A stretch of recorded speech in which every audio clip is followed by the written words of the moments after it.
Hey, this is Therese Skelly, and I'm so excited to bring you another episode of the Fiercely Brilliant podcast.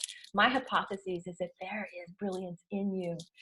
You were born with it. You were made to do the work you are doing, but sometimes we can't find it, and sometimes the journey to get there, ooh, Lordy, it can be a rough one. And so I want to bring my story, and I want to bring you amazing guests who share their light and their brilliance, because my whole thing is to inspire you and give you tips and tools how to navigate the journey and to shine the light on what is possible. And so today, I'm excited to have Miss Karen Graves with us. So Karen and I, we're trying to do the math.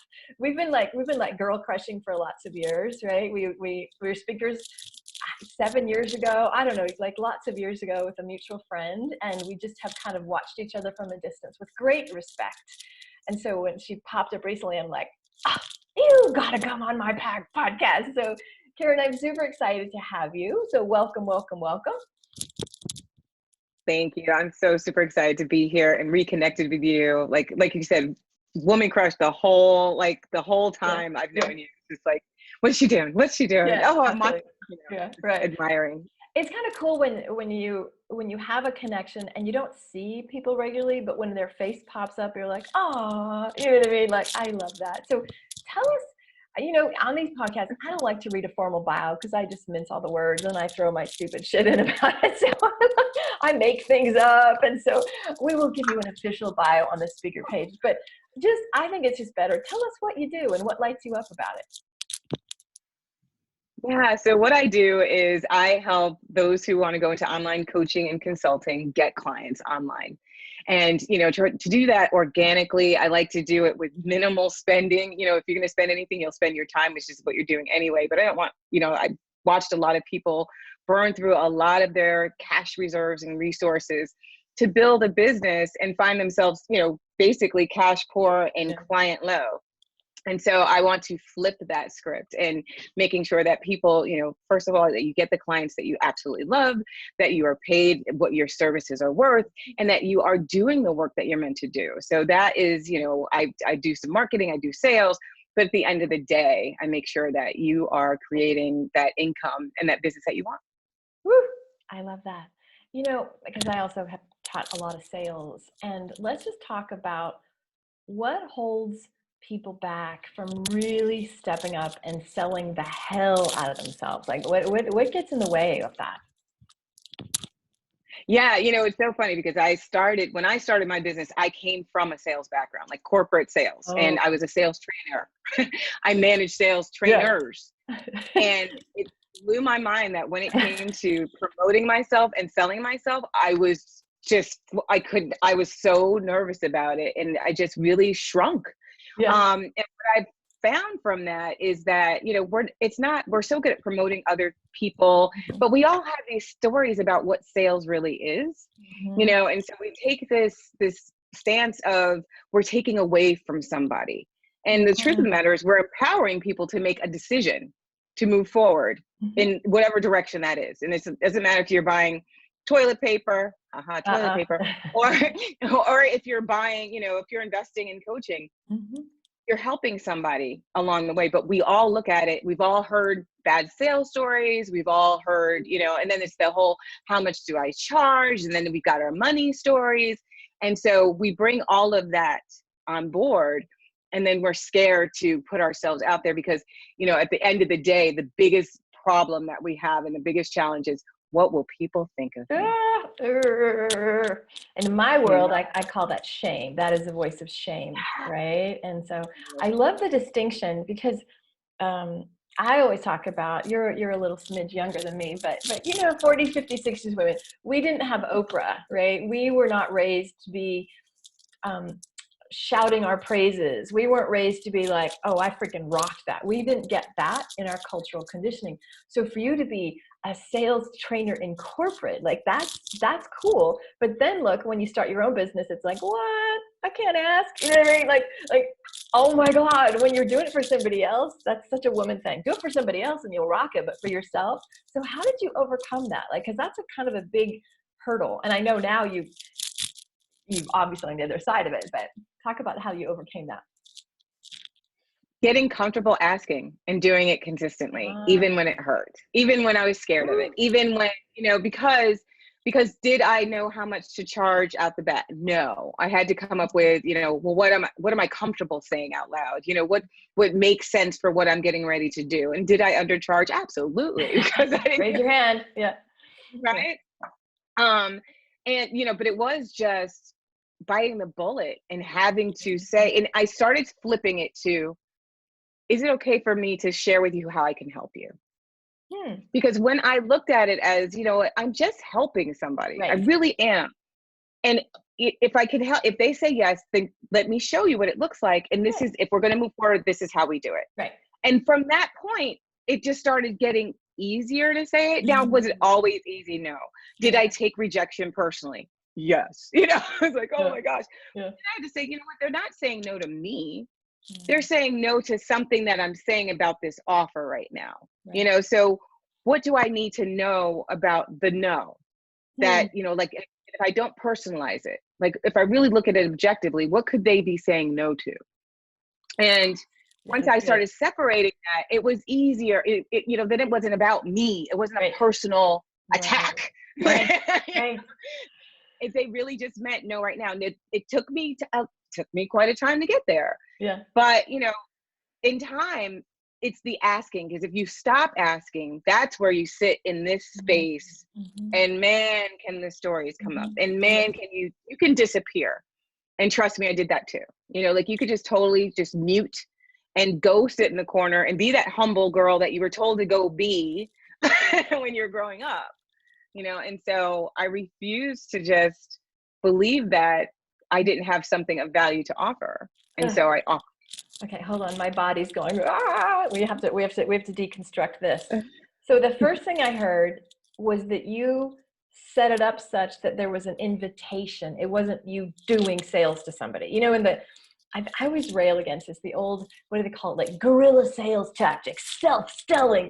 I mean, it's so like gross. Like, I got to go trick you. I've got to manipulate you, and I'm going to catch you in this objection. Like that's how we all have been sold to. And that has been in the psyche basically. So then you come out and trying to sell yourself, and it just feels so freaking disgusting.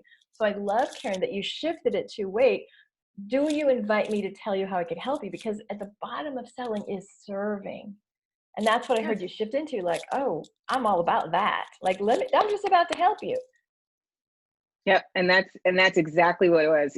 My background in corporate sales was of course, we had a lot of testosterone. I was in pharmaceuticals. There's a lot of testosterone. But what I loved about our sales approach was that it was very consultative. So it was, we served doctors, and doctors talked in they're asking questions. And so now I'm just asking questions. I'm gathering information. And can I, make an assessment as to whether or not you need what I have or not?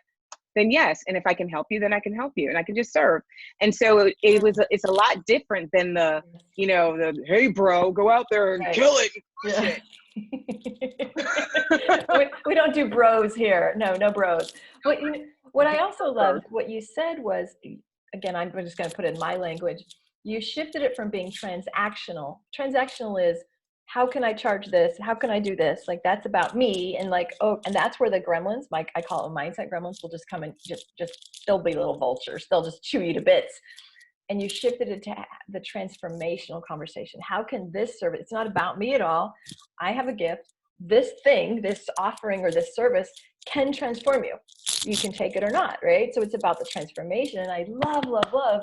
Oh my God, my body was like screaming when you talked about, we will not be humble. I will not shy away. So let's talk about that and the conditioning and maybe your journey. I don't know if you ever did that, but I'm fighting on that one. Like that's the fiercely brilliant.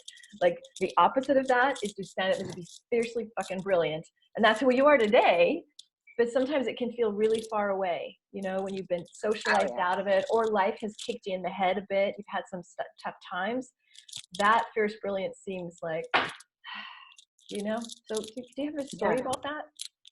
I totally do. I mean, I think my entire life was this being a good girl, I had two older brothers who were very rambunctious. very, very, very rambunctious. I was the only girl. And so I think I immediately went into be the good girl, you know? And so in being the good girl, that meant doing what my parents asked, you know? And so just even in my career, like, you're going to go to college and then you're going to get a good job, and make sure it's a government job. So therefore that you just get a pension and you can retire. Go that totally safe route, you know, like just somebody will take care of you. Don't take a sales job. Yeah, don't take a sales job. Like, they were like, everything was, at one point I wanted to move to New York City. We lived in Connecticut, and it's like, no, New York City's bad. You know, it's just like, oh, it's so dangerous. Okay. So meanwhile, when they were growing up, they used to hang out in New York City all the time. But, you know, so I always honored thy father and thy mother, you know, and bless them, because they were just doing the best by me, you know, as far as they knew. But somewhere in there was this unease, the knowingness of, this is not the life for me. I actually did try the government job route, and I was a caseworker for state welfare for 5 years. Yeah. And you want to talk about, and it's just not a conducive environment for expansion and growth. Let's just say that. And so, you know, but I found myself wanting to expand people, wanting to, you know, but not knowing why, just knowing like, this isn't the space, like, this isn't right for me. And then that's when I went into pharmaceuticals, and it felt a little bit more, there was more autonomy. I got to have like a company car, and I got to drive around and go visit doctors, you know, put on some fancy suits and stuff. And when I went into the training space, that's where I really felt like in sync. That's where I was just like, because I would see these new sales reps come in, they're nervous, they're anxious, they give you, you know, everything fire hose delivery. You've got to remember all this information, and then you've got to regurgitate it, and it's got to sound a certain way. And being able to take people from a level 10 anxiety down to, you know, like level 3, at least, so you can get out there, you know, and navigate the real world, felt natural. It just felt like that was the space. I was on stage, I was doing trainings, we were doing broadcasts, and it just felt like, that's my jam. Yeah. I threw myself out of it because it was a promotion.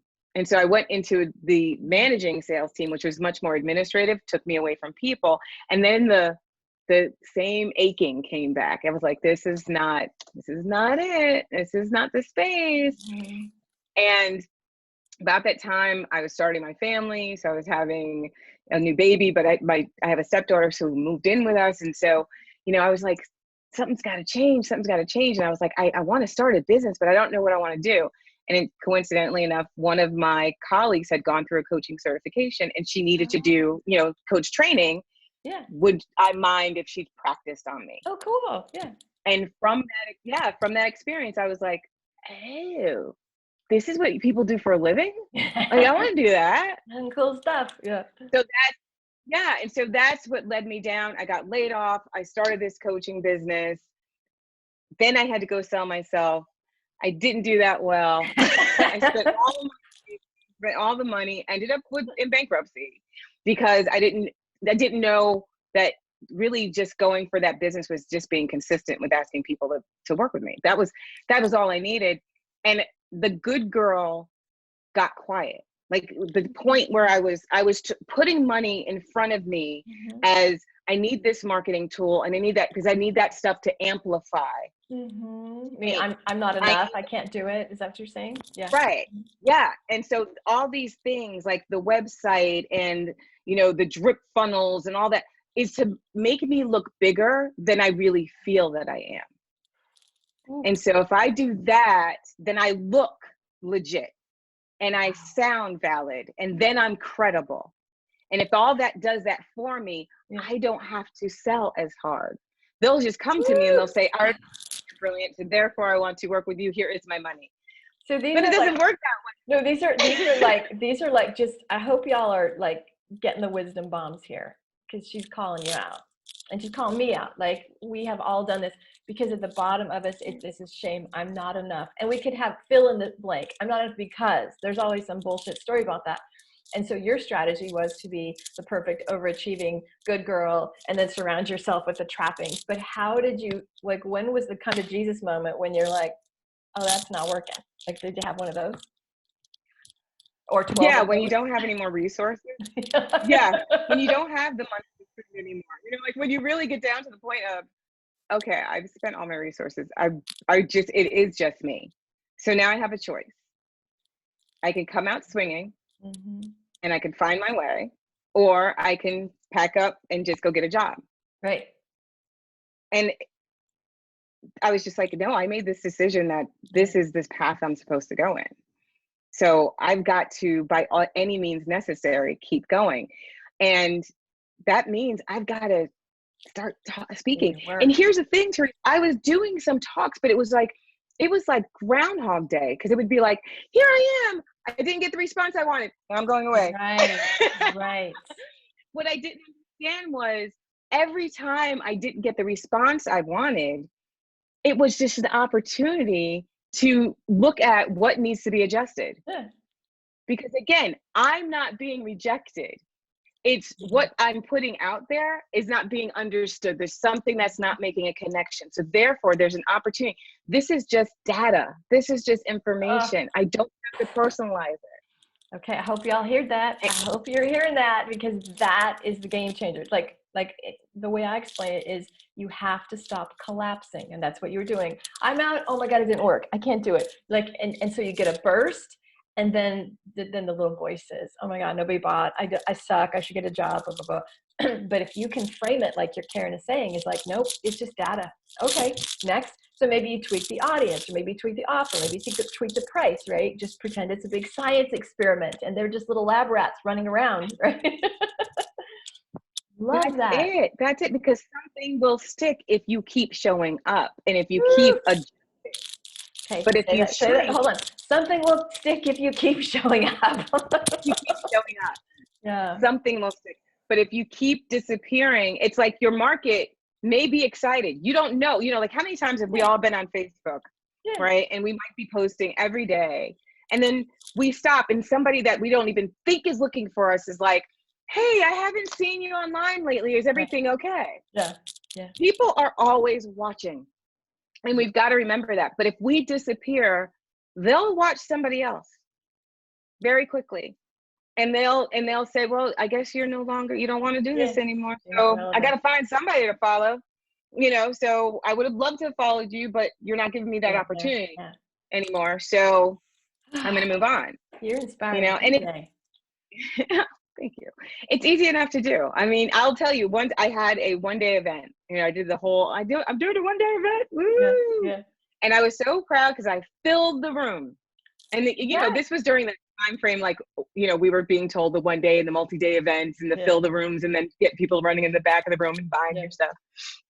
And it was a whole sales event, you know, and I was so excited. And so I presented that whole day. When it came to pitch my offer, which I did not feel solid on. I was not solid on my offer. I did not believe in it 100%. And I kept dancing in my head. I had the backup offer, I had the main offer, I had the backup offer, the main offer, and they just kept dancing. When it came time to pitch my offer from the stage, I bombed it to the point where I was like, it just didn't make sense. I felt like I was like, I'm over talking this. Like, what is it even go? Like, I was having an out of body experience. I was like, what is she saying right now? And I even forgot to say what the price was. And I jumped off the stage because it was like break to lunch. I jumped off the stage and I had to come back on and I said, don't do what I just did. This is what the offer is. If you're interested, I ended up selling 2 out of a room full of 50 and felt like a failure because my imagination was at least 10 to 15% of that room was running. Like at least 5 people. If I got 5 people, I'm happy, right? And it didn't happen. But instead of taking that moment and saying, okay, you didn't believe in your offer. You didn't deliver your offer in a way that it really demonstrated the value. You did get 2 people, so you did something right. Right. I was like, no, I didn't get 48 people, so therefore I did something wrong. You know, and it's so funny how we'll twist our brain to make it so bad and so wrong. I love that. I love when there's beauty. But you knew when you were, I call that embodied. You weren't embodied. The offer wasn't right. And so it wasn't. that is like, if you just take this from Karen's conversation, you can't sell stuff that you're not resonating with. You can't like so even if some well-meaning, like sometimes people have been with other mentors and I come and I'm like, really, that's what you have? Like and I can feel it. Like you can't sell what you can't believe in. You can't get behind. But I want to talk about I want to go back a little bit. I too have had the bankruptcy experience, and because it relates to your story. And I remember in the middle of it, I don't know how hard yours was. I was a single mom, and so I put the situation put my kids through hell, and I was so stressed. So every night, literally, I was anxious. I could barely sleep, and I felt like there was like devil angel, right? Like there was the two things on my shoulder, and one was the like, oh my God, I'm not going to make it. Who's going to save me? Who's going to save me? Right? I can't do this. And the other one was like, get up. There is no quitting. For me, there is no getting a job. And it was an interesting, and I don't call it angel devil, but I call it like the helpless female in me that was used to having a man take care of her or being saved. And then the entrepreneurial fighting spirit that's like, nobody's going to fucking save you. Get up and work. And oh my God. What was that? It was a decision. And what I heard in your story too, Karen, because you're very employable, you could easily get a job, but you decided this is the path. There is no other path. Burn the ships. I will do whatever it takes. And that means handling the little part of me that wants to freaking get little, right? So decision is so critical to all of this. And I love that your demonstration of like, no, so every time you get a rejection, you decide, nope, not taking it personally. Next, I'm just going to do some data analysis. So you didn't speak that, but it's so much a part of your story that I want to highlight it because it goes along with everything you're saying. Thank you. And a lot of that was unconscious. There was a lot of just in those moments. Like I can look back at it now and say, yes, that's what I was doing all along the way, but I really wasn't. It was, I think the primal fight was, yes. I made this decision to stay here, so I'm just going to stick it out. And that means, it's kind of like marriage, rich or poor, sickness, health, Yeah, do his part. Like I really I committed to this. And I get like, especially now, like right now, I started my business at the height of the recession. It was like 2007, 2008. It was going into 2008. Right. And I'm thinking I'm all smart because I'm just going to forge my own path here. You wasn't really paying attention to what's going on. I was like, oh. And so like, it was just, I said, I got to do it, like it was just one of those things. And so as I look at what's going on now, there is this place where it's going to be very easy for people to say, I'm going to turn down this light. I'm going to shut down. I'm going to step away from what I know to be true. I think that's what really this kept spurring me on because, I could never name it, but I was like, there's a calling on my heart. Absolutely. It's a calling. It is absolutely. That's it. Calling on my heart. And I've got to stay with it, because every time I've tried to jump ship from it, I end up right back in it. So it's almost like I get cornered back into, nope, this is the work you're supposed to do, and so if I stop fighting it, stop resisting it and just go forward, then I can have the faith and the trust that what's necessary and what's needed will be there for me. Nice. And so that's where it's just like changing that, shifting that to, I'm going to stop fighting. Yeah. Because that's exhausting. Yeah. I love that, but you said yes to it because a lot of people don't. Sometimes it can be scary, or it can be like, I don't know how it's going to work, or I don't know, nobody in my family's ever done this, or you know what I mean. So to say yes to the calling that's why I think this entrepreneurial journey is not for the faint of heart. You have to have like crazy courage. You have to and a lot of faith, like a lot of faith. A lot of faith beyond faith beyond faith. Absolutely. Yeah. So and one last thing I want to say on that. Yeah. Well, I just want to say that, and it's not for everybody. Absolutely. And it's okay that if you think it's a calling on your heart and it doesn't feel good, like, because at some point, somewhere in this, like even in the worst times, there is still this good feeling. Like I would get this, like my heart still feels good about this.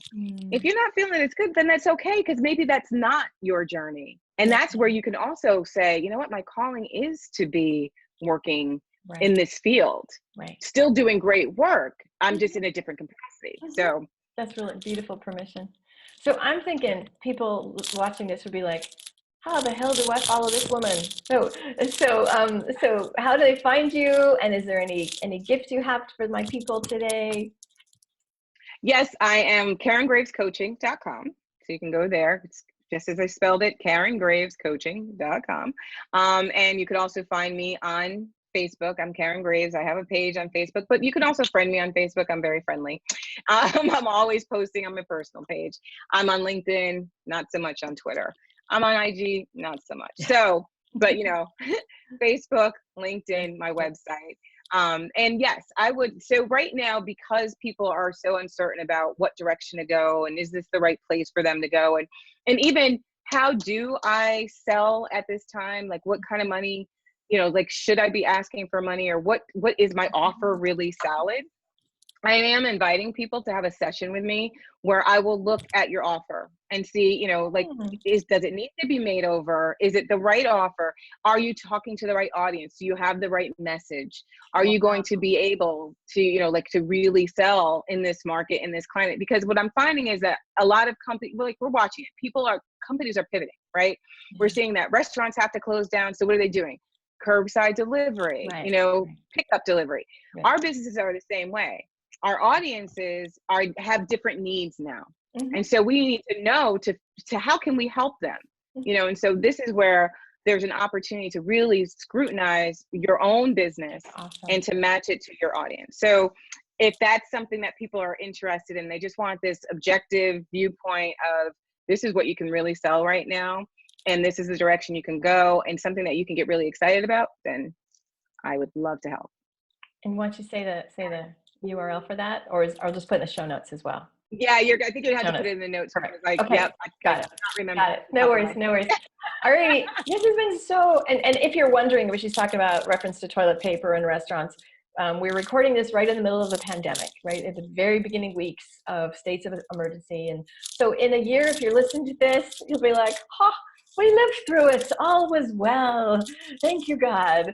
But we're recording this and it's kind of some scary times. So speaking of scary times and people, it's weird to do business in times when the whole world is in constriction and everybody's paralyzed by fear. So do you have any tips, anything you want to share about that before we wrap up? Absolutely. When it's times of fear, and because everybody's going to encounter times of fear, it doesn't matter whether there's a pandemic or not. You will find yourself in fearful states in your business. The best question, and I, you know, take this from Byron Katie, is this true? Yeah. You know what, like, you really have to look at the reality for yourself. You know, it's so easy to get caught up in like, this is going on the whole wide world and oh my gosh. But if you look at the end of the day and it's like, I'm breathing today, I'm healthy today, you know, I'm aware of my personal situation, I can still be of impact, I can still be, and just take a moment to be grounded. And like that, this is where the mindfulness really comes in. Present moment. To worry is to talk about the future, right?